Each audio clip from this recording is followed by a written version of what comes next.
Hi, it's Kiffin Bates here, and today I wanted to talk briefly about a problem people perceive with blockchains concerning the never-ending growth in them. So the issue you have is that you basically need to store every bit of information that comes in on the blockchain in order to have an authoritative node. That is a node that knows exactly what's going on and knows the history behind everything.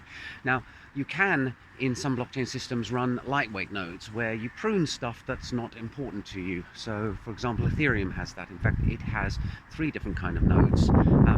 But that just basically allows you to verify particular states of the blockchain now and not go back and check on history. And this problem is faced by journaling file systems as well, in that they keep track of all the changes that are made and store them so that you can roll back later on. So there are a few strategies. One is just to accept the fact that you're going to have to store all this data.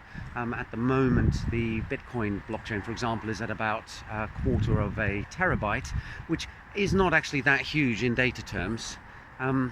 However, if the number of transactions starts increasing and they increase the block size, then this could grow very, very rapidly.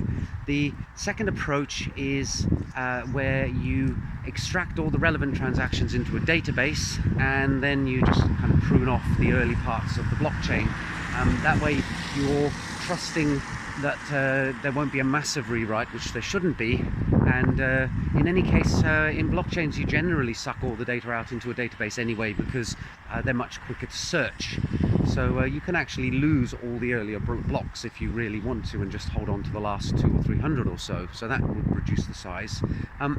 A third option, which I haven't seen implemented, but I'm sure somebody will now point out that their particular blockchain does it, is to take a regular snapshot. So every couple of years you have an authority that says, right, this is the state of the blockchain.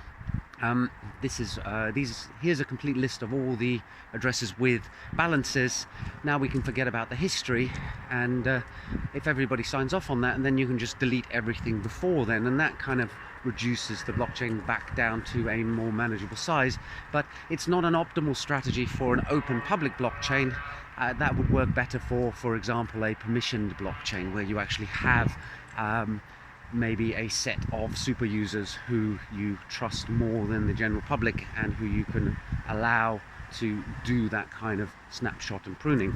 So there's just some strategies on how to reduce the sizes of blockchains. Personally, my feeling is that at the moment it's still not a problem, and hopefully things like Moore's law will keep up with regard to file storage and disk sizes and disk speeds, so that it won't be a problem. But I guess we just have to wait and see. Bye for now.